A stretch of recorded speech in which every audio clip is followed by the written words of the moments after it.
Welcome to the 2020-25 Virtual Summer School Series. This year it's focused on harnessing AI and technology for the future of extension. We're excited to have so many of you joining us today. My name is Peyton Beattie, and I'm an Extension Assistant Professor in the Department of Agriculture, Education, and Communication at the University of Florida. And I'm kind of wearing two hats today. I will be kind of hosting the session for Virtual Summer School, but then also presenting for you all today. So I'll kind of wear two hats and go back and forth. So Virtual Summer School, if you're not familiar, is co-hosted annually by the Southern Region Program Leaders Network and Program and Staff Development Committee and the National Association of Extension Program and Staff Development Professionals. So thank you all for who contributed to planning this important and timely series together.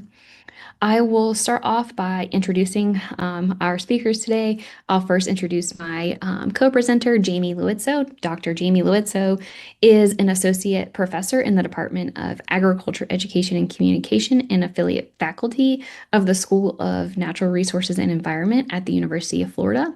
She teaches undergraduate and graduate project-based learning courses in agricultural and natural resources communications and founded the Streaming Science Project. Dr. Luizzo conducts research focused on science communication, engagement, and outreach interventions as electronic field trips, podcasts, and virtual reality tours to increase science literacy, connection to nature, and pro-conservation behavior intentions. I will tell you a little bit about myself. I previously stated I am an Extension Assistant Professor of Extension Education in the Department of Agriculture, Education, and Communication at the University of Florida. My primary role is to teach Extension Agent Professional Development programs, but I also teach an undergraduate level introductory course focused on cooperative extension in the United States. And I'm also a part of a team of instructors that provide a preparation course for undergraduate students who are pursuing an extension internship. My research mostly focuses on extension faculty training and development and its impact on cooperative extension, as well as extension agents' adoption of instructional communication technologies for program delivery. So we will go ahead and get started with our presentation. As Peyton said, we are very excited, like summer school, woo, virtual summer school, right? Everyone get pumped, get excited. There's 130 some of you here today. That tells me you are excited and interested to use virtual tours, and you're even giving some summertime to it in your professional development. So that is really great to see. I don't know if it'd be weird to ask you to do it, but I'd love for you to just say hello in the chat. Like, tell us who you are, tell us where you're from, tell us what you're up to this summer.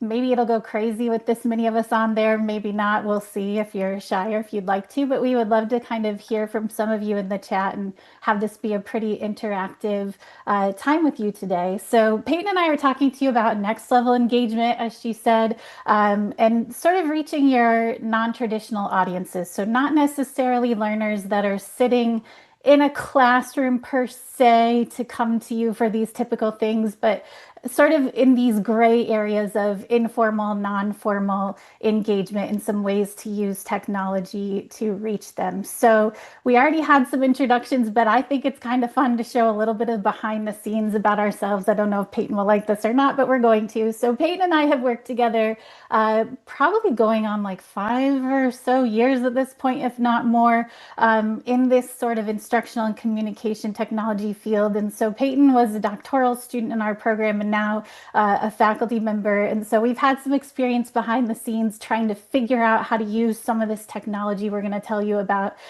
in these mobile devices. So as you can see here, Peyton worked with me on some of our electronic field trips for middle and high school audiences using mobile devices, and everywhere from labs to forests, and talking about prescribed burning and forest conservation, and then talking about entomology and insects and all kinds of topics. And so we are connected in that way, that we both like to get out there and kind of learn about all of these things and then figure out a way to deliver that content through these devices, hardware, software, and all of these different ways. And then Peyton also has a lot of great professional development and training experience with the models she's going to tell you about that have come out of this electronic field trip experience with kids to then also reach adult learners. I have a background in video production, so that's where some of this work comes from, and then also in education. And so I have the privilege of working in science communication with our undergraduate and graduate students, and then being in agriculture and the environment. Of course, extension is really also where my heart is, and so I love to be able to develop these types of videos and interactive programs, but then also just get out of my office and go weird places and learn lots of great topics, and then take my students out and do it as well, and then create this programming to engage people in places and spaces that they may not even know extension is there or our scientists are there and that it exists. And so I think that's the beauty of these virtual tools, and that we can use them in that way. So here's a little bit about what we're going to talk to you about this hour. We're going to talk about what are ICTs. You'll hear us say instructional and communication technologies. Give you a little bit of background of the context we've been using them in, the Streaming Science Project, and show you some of our electronic field trip models and digital field experience model. And then if we have time at the end, we will see, I also am always nerding out about new technology and wanted to also show you some of the different artificial intelligence tools we're starting to play around with on the Streaming Science Project and in our science communication and engagement. We also hope you will ask us some questions, and we would love to have some discussion with you, and then also provide you some resources throughout the discussion today. So I am curious, now that we say ICTs, instructional and communication technologies, I would love for you to keep using the chat. I am going to read back through all of these later. I'm so excited to see you all saying hello and sharing where you're at and all of those great things. But now I'd like you to use it a little bit more, that chat. If you could tell us, what are ICTs? What are they to you? What are instructional and communication technologies? How would you define them? And how are you maybe using them? So I'll give that a second. I won't be able to read everything this second, but maybe I'll see some of those ideas coming in. Let's see. And I see I have no idea. A cell phone with video capabilities. Yes, that counts. That totally counts, Kristen. As you see, a lot of ours are like using iPads and cell phones. So hardware with some software on it for sure is a great way to think about it. And so this image right here, I made this with AI. There's an AI tool called Adobe Firefly, and you can use it to generate visual images. And so I told AI, create some images about instructional and communication technologies that might happen related to agriculture, related to natural resources. And this is what it developed. And I'll be honest, the first couple images it developed, I was like, no, try again, and gave it a couple more prompts. And then I was pretty satisfied with this one. And so I went with the cell phone thing, because I do think that's like our most basic ICT that most of us have access to and most of us are familiar with. And they're pretty darn powerful these days. Our phones can do photo, video, connect to all kinds of software and things. So that was not a wrong answer. That is a great answer. So keep sharing in the chat different ICTs and things you may know of and try. Here is an official definition, if we trust AI to give us official definitions. I also asked ChatGPT to give me a definition of what ICTs are. And so broadly, the way I think about them, ICT is actually kind of a field, right? It's construction, communication, and information technology, right? So it's this field of work, this digital age, this information system that we're living in, but also it's the tools we're using. So it might be the instructional tools like Canvas, our learning management system. PowerPoint is an instructional tool, but a lot of these tools can also overlap and be communication tools as well. So Zoom You can teach through Zoom, but you can also communicate through Zoom. So these tools can be for both purposes and can have some overlap, or some of them may only be for one or the other. And they're not just software, they're also hardware, right? So it's a combination of all of it. So the point of using ICTs is to improve efficiency, accessibility, engagement, and personalization. And so we may not be able to reach everyone in person. We know that. We learned a lot of that during COVID, and beyond, now that we can actually reach more people sometimes when we're able to put things online or on devices. And so the field of ICT, the devices of ICT, make things more accessible and more engaging with some of our audiences we may not have otherwise reached. What do you think? I think ChatGPT did okay. We know it's calling upon different sources to get its definitions. You can ask it to provide the sources it got the definition from, and then I asked it to make this image. It did all right. I was pretty happy with it. So anyway, another way you could maybe use some AI. All right, so we wanted to talk to you a little bit about the Streaming Science Project as an example of some of the ICT work that we are doing. So I started Streaming Science in 2016, which is crazy to me. That was like 9 years ago, as just a way for students in my classes to be able to develop real world science communication and engagement, and not just turn it into me, their teacher, and I'm like, oh, good job, and we're done, way to make a video, but actually have a place for that work to go, to actually have an audience for it to truly engage with online. And so now, over the past 9 years, we've kind of evolved into having these different things. We have electronic field trips, we have virtual reality tours, podcasts, videos, photo essays, different research explainers, all this different stuff. And the whole point of it all is it's a platform, but it's also a bit of a process. It has a little bit of a philosophy to it. And so I really believe it's the best way to teach 21st century science communication and engagement is through this project-based approach. It's one of the best ways to learn how to apply and use these ICTs and these emerging technologies, and then get people in the field to learn about a subject matter and then communicate with one another about it. And then to increase science literacy, to help people learn about the places and spaces where science happens. And then hopefully, an extension, a big goal of ours is to change behaviors, to have them be a bit more science-based. And so that's a big goal of what we create. And so project-based learning is at the center of it. The other piece of it is, we know that just pushing information, this deficit model thinking, does not change behaviors, attitudes, or opinions. Just because an infographic is pretty isn't going to make someone do something differently now. So we know that this dialogue piece is very important. And that's where you get to learn about your learners. Who are they? What are their backgrounds? What are their values? They get to learn about the subject matter experts. They have dialogue, and that's where the actual change happens. And so that's why I think ICTs are super important, is because of that engagement and accessibility piece. And that's why I think Streaming Science is kind of cool, because we try to apply some of that stuff. So Streaming Science is a website. We will drop that in the chat for you along the way here, streamingscience.com. It's a WordPress page, but it's available to the students in my courses or extension groups or whoever may want to partner with us on different projects that we do. And so you can go there, you can find some of our past student projects and some of our electronic field trips.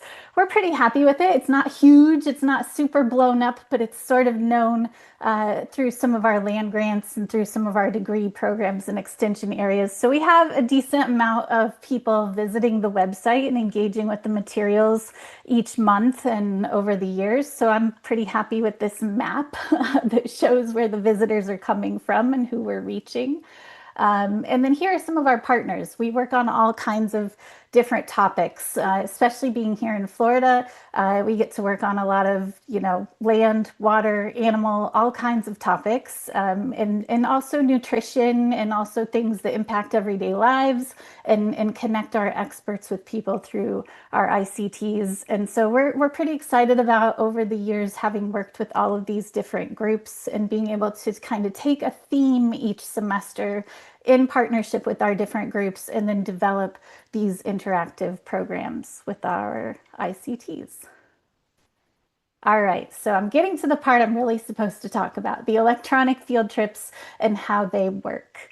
And so here is our main sort of foundational electronic field trip model we have started with. And I believe anyone can do this. A lot of this came about because I was hired to work in different science communication programs along the way to train students to develop programming like this, where they're probably not always going to have access to fancy high-end equipment and fancy cameras and lights and all the things. But you brought up our phones. Our phones can do a lot of that work now. Our iPads can do a lot of that work. So I was really interested in creating this sort of mobile ICT model for doing online engagement and programming. And so I'm very fortunate in that I get to have a class of students work on this. So we do have a team of us to produce it in this model. And so we use iPads with different accessories put on them. There are things you can look up on Amazon, B&H Photo,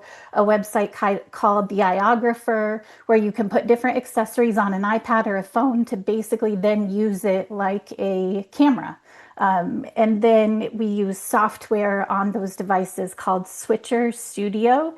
And that's what then helps the iPads run just like a television control room. So I used to work in TV news where you actually had to have all the very fancy high-end stuff to do a television broadcast. You can now do it with the internet and some iPads and phones, which it just blows my mind.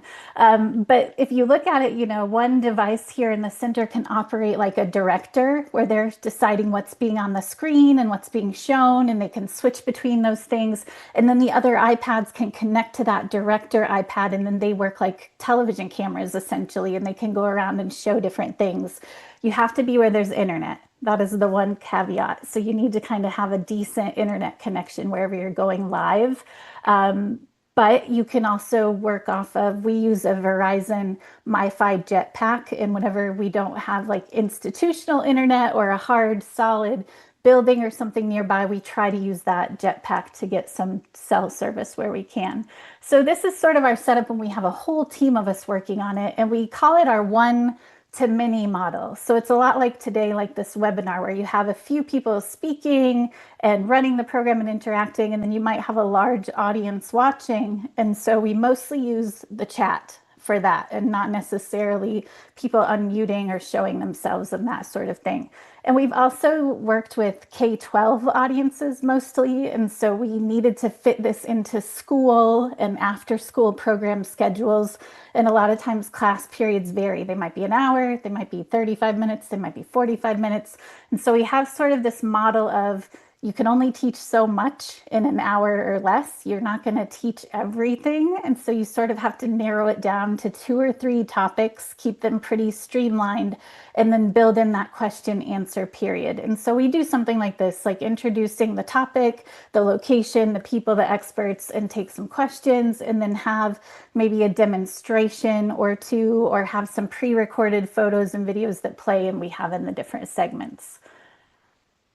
Here's what one of those looked like that we did a couple of years ago that we called From the Ground Up. It was about hydroponics, vertical farms, freight farms, different types of growing food, maybe for urban areas if you don't have a lot of land, that sort of thing. So I took my class out. We worked with an extension agent in Live Oak, Florida, at our North Florida Research and Education Center, and we developed a program with them, and then we streamed it out to schools and after school programs. And my students took on all those different roles you saw in that diagram. And then we do research on it because I am a faculty member and I do geek out over research and love that sort of thing. And we're supposed to measure impact and we're supposed to show what happens. And so I know we can do pre-post surveys. I'm a big fan of that, or retrospective surveys, but I'm an arts-based researcher at heart. And sometimes I think we can show a lot of great things through qualitative data as well. So we do things like the Draw a Scientist test you've maybe heard of, where kids usually draw an old white guy, crazy hair, white lab coat, Albert Einstein scientist, he's dangerous. And then you do a program where they meet a real world scientist, and then they might draw a woman in a boat catching a fish because that's what you introduce them to. And so we're trying to apply that same sort of arts-based assessment to these electronic field trips. So this one, we were able to then collage, like the kids really did draw some of the agricultural things we talked about, the hydroponic system, the vertigros. They drew the women scientists in the program and some of the things they were doing. So that was sort of our assessment, where the pre-post drawings and then collaging them to see what the students learned. Keep going over here. We have another electronic field trip model that has evolved over time, because I don't always have a whole class to help me do one of these, or a large team. Sometimes it's just one or two of us running a program for a grant project or in partnership with someone. And so it's more of a Zoom call, to be very honest. It's more of like the speaker and then the audience connecting. And I actually really like these though, because then there's not hundreds of people watching. There's maybe a classroom or two. And so then the students actually show their faces and talk to us, and not only use the chat. And so it's a little more interactive, a little more engaging, takes less equipment, takes a little less prep, can be a little more informal. You still need internet, you need Zoom. And we use one laptop and one iPad most of the time. So the laptop is there to sort of run the Zoom call and show any pictures or slides. The laptop walks around to show things that might be happening in the space. And then we still sort of use that topical structure for the content, because it works. It's been working in the time frame with our audiences that we reach.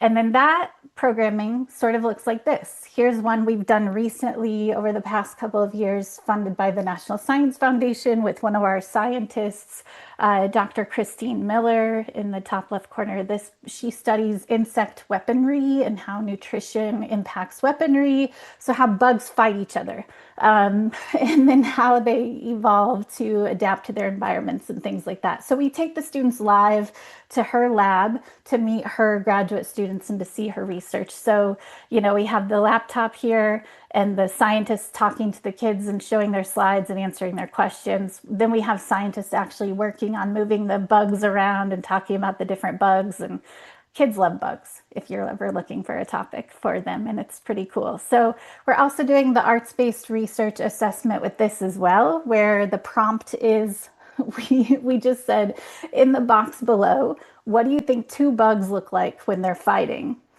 So that's a pretty broad prompt. There was no telling what we were going to get. We were just curious to see what the kids would draw and describe. So some of the kids, they're drawing like the bugs are mad at each other, and they're kind of really humanizing them, or drawing them like boxers fighting each other. And then they watch our program and they see these leaf-footed cactus bugs actually sort of attack each other with their hind legs and take each other out. It's crazy. We have slow-mo videos of it and all these things they get to watch. And so then afterwards, you see the kids are then actually drawing the cactus and drawing the bugs fighting with their hind legs. And so that's a big win for us. They may not be able to explain everything about the science of all of it specifically or particularly, but we know we've now raised their awareness in that short amount of time about what insect weaponry is, how you study it, and what these kinds of bugs and plants are. So there's always more program that could be done beyond these projects, but we think this is a pretty good start for a short ICT-based program. Okay, I have gone through electronic field trips, the two different models, and streaming science project. Peyton is going to rejoin us to talk about digital field experiences and another model of reaching our non-formal audiences. Thank you, Jamie. So digital field experiences is something that we developed out during my time in my PhD program when Jamie was my advisor. She did a lot of that electronic field trip, virtual field trip type of work, focusing on youth audiences. And I was really interested in that work. But with that, I was also really involved in extension at the time and really noticed a lack of literature that existed around extension using this type of model, or extension agents using some type of model that would allow them to teach their adult audiences in the field, with the digital audience being the primary focus. And so I saw a lot in the literature of things that looked like extension hosting field days, but the in-person audience was the primary target audience for that program, and they were also videoing at the same time, and that was some type of like digital experience. But there was really this lack of like an immersive like digital field experience. And so we created, throughout my dissertation, we did a national study of extension agents and their use of instructional and communication technologies, and then created a model based on that, for what a digital field experience would look like, and then also a training program, for UFIFS extension agents to learn how to develop and deliver an actual digital field experience. So we'll talk a little bit about what that looked like, and kind of some of the things that we've seen happen so far. So the parameters for what we're calling a digital field experience is that there has to be a digital delivery of the experience, and a component of that experience must include some type of synchronous live field experience. We felt like that was really the piece that was missing from what was happening. We see extension agents do really great in-person programming, but we weren't seeing in the literature, at least, proof of that extension agents were doing the same type of like in-person programming, but just delivered digitally. And so we really wanted to make that a huge piece of this, of one of the digital field experience parameters. Also, we haven't really seen much of a model that was really designed for adult audiences. We see a lot of youth audience type of work in this space, but not something really working towards focusing on that adult audience. So we have kind of like 2 rounds of this so far. We're working on our third round currently. So this first round was a part of my dissertation work, and this was in the spring of 2021. I had 3 UFIFS extension agents. They were classified as innovators or early adopters of instructional communication technologies in that national study that we did, and then we invited them to be a part of the training program that would teach them how to develop and deliver a digital field experience. And so they each designed and delivered their own digital experience individually. Some of them worked with a small team or group of people within their office, but it was individual digital field experiences. So of the 3 that agreed to participate in the digital field experience training program, 2 agents were actually able to complete their digital field experiences. 1 was not able to complete their digital field experience because they had actually no one sign up for their online digital field experience. They were in more of a rural, poor county, and so we think that played an impact on the participation or the people interested in registering for that program. So I included kind of a table here that kind of showed you the difference in the different things that the extension agent were using based on the parameters of what we're considering is a part of a digital field experience. So you can see the different digital platforms that they used. We only had 1 of those agents plan to use a Zoom webinar versus a regular Zoom type meeting. So their synchronous live field experiences included a cooking demonstration, a beehive tour, or an insect collection. You can see the number of participants that they had there. And then I listed the types of equipment that they used to host their digital field experiences. And you can see by and large, they were all relatively low tech type of technologies. So the person that actually didn't get to deliver their digital field experience had probably more of your complicated type of technologies. But by and large, just desktop computer, iPad, microphone, Wi-Fi pack computer is basically what they used. Okay. So our second round of digital field experiences, there was actually a PhD student that actually came right behind me in graduate school. Her name is Caroline Nickerson, and she was interested in this digital field experience work as well. She primarily had an interest in climate change. And so in the spring of 2024, she kind of continued this work and was able to work with 6 extension agents to deliver 5 digital field experiences. They were all focused on climate change. So that's kind of something different than what we did in my dissertation. And it was really like the 5 digital field experiences created a series, which she was calling Climate Cast Live. And so they were extension agents from all over the state of Florida talking about different aspects of climate change. So there was one that talked about transportation and how that affects climate change. And so she hosted part of that digital field experience from actually like public transportation and a bus down in Miami-Dade. And so if she was talking about stormwater ponds, she was at a stormwater pond. So that was kind of what those different like live field experience looked like. And I had some pictures included here so you can see what it looked like for them to actually be like live in the field for those parts of those experiences. So to help extension agents develop and deliver their digital field experiences, the training program was like an integral part of them being able to do that. And so the training program originally, when I created it for my dissertation program, um, included a little bit about instructional and communication technologies and focused on adult learning and instructional design. And then that program walked them through the process of actually developing and delivering their digital field experience by them turning in like almost like assignments. We have more of an adult learning environment, but they turned them in for feedback so they can continue to build on those ideas. So after that training program, I'll kind of share some of those findings and recommendations with you that we kind of all gathered based on that training program. But really, what ended up happening is there was really more of a need to introduce different types of instructional and communication technologies. We were finding that extension agents had little experience with using instructional and communication technologies to deliver their extension programs. So there was like this increased need for them to be able to like touch, feel, play, try out different instructional and communication technologies for them to really understand what their options and possibilities could be for delivering their digital field experiences. And then we also introduced this idea of what a digital field experience is because it's kind of somewhat of a developing concept. We're still focusing on adult learning now and instructional design, and then evaluation and reporting was something else that extension agents felt like was a huge piece of their work and wanted included in the next iteration of what the training program would look like.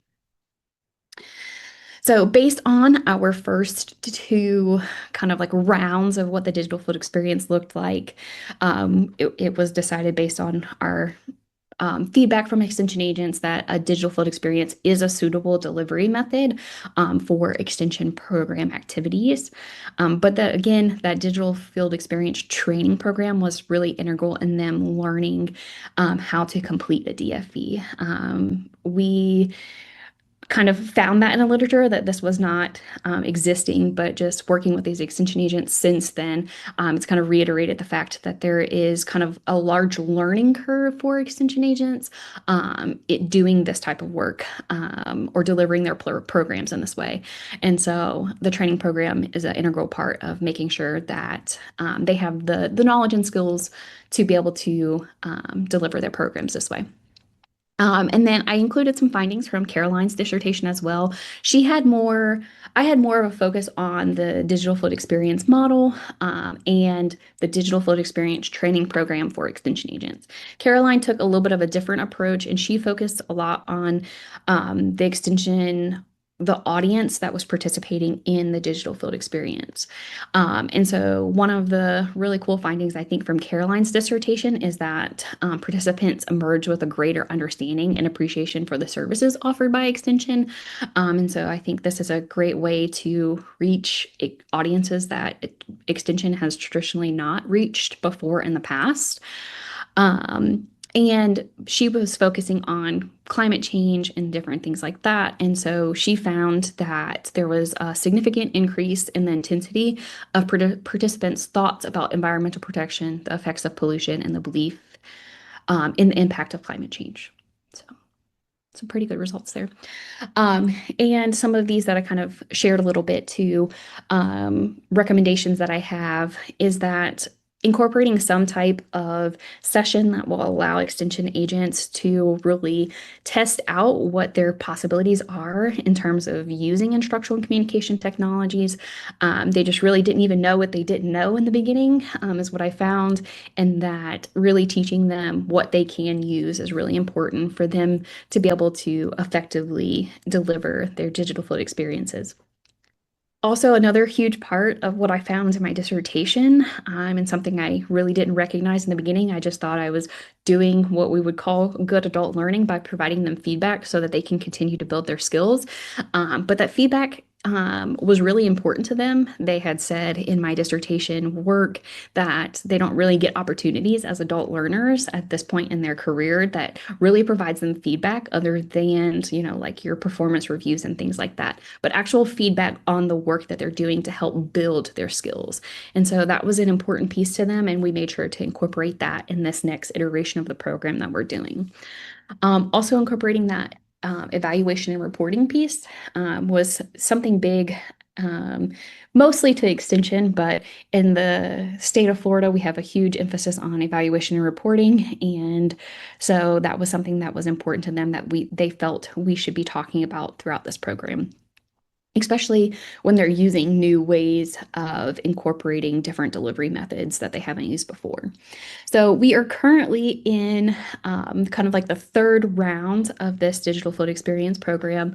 We started in June with an in-person session that focused on the introduction to digital field experiences, and they got to play with those different types of technologies. And then we just wrapped up our first virtual session that focused on adult learning, and then we have two more virtual sessions after this for the next 2 months. And so that's kind of what our digital field experience training program currently looks like.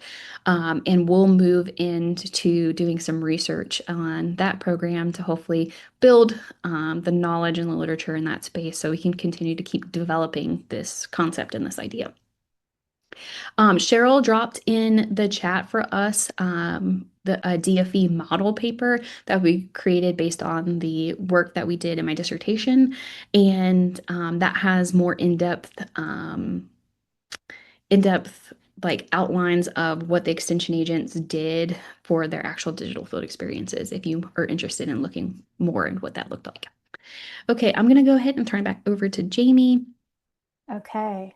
We hope that you're getting some great ideas of things that you could do with some ICTs in your office and for your different non-formal audiences, kids, adults, all the things.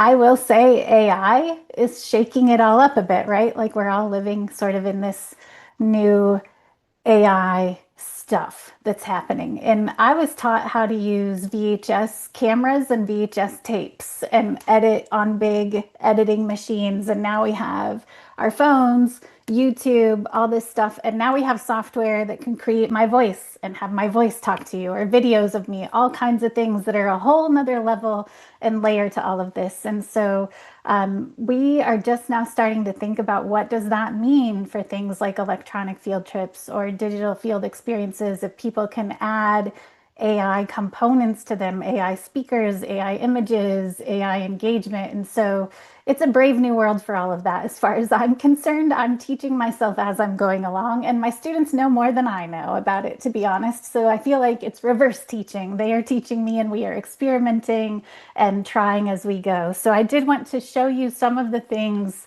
that we have been doing the past 2 years with when it comes to the electronic field trips and the development on our side. So I talked about visuals, right? We can use AI for visuals, but also for writing, also for video, also for audio. And this is an example. My students we had an electronic field trip called Streaming Strawberries that was about, strawberries and the strawberry life cycle, but also some of the technology they're using for strawberry planting and harvesting these days. And so they wanted to make this logo, on the left here to kind of make it kid friendly and get kids excited about the program. And the students themselves designed this logo. And so I did not let them use AI tools the entire semester. I said, we're going to do this thing human generated, old school, no AI allowed. And so we did the whole process of the electronic field trip development without AI tools. And then at the end of the semester, I let them get out all the AI tools. And I said, now recreate everything you did for the production of this thing now with AI, and let's see what happened. And so using some of these visual tools, you can see we gave it prompts to develop like a strawberry robot for kids logo and to see what would happen. And it did, and it gave us lots of variations. Some of them, to me, the middle one's a little creepy. The one on the right is a little innocent, right? But it does all kinds of things depending on the prompts you give it.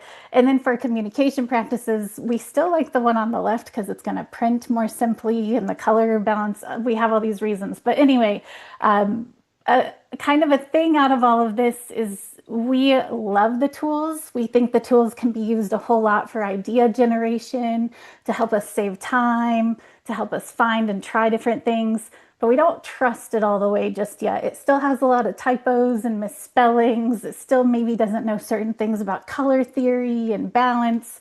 And so, we did another thing where we wrote our bios for our scientists for our website, for example. Hang on, I'm having some PowerPoint things go on here, but I'll get back to, okay, so we wrote our bios for our scientists. Well, we knew the scientists ourselves. We talked to them and we wrote personalized bios.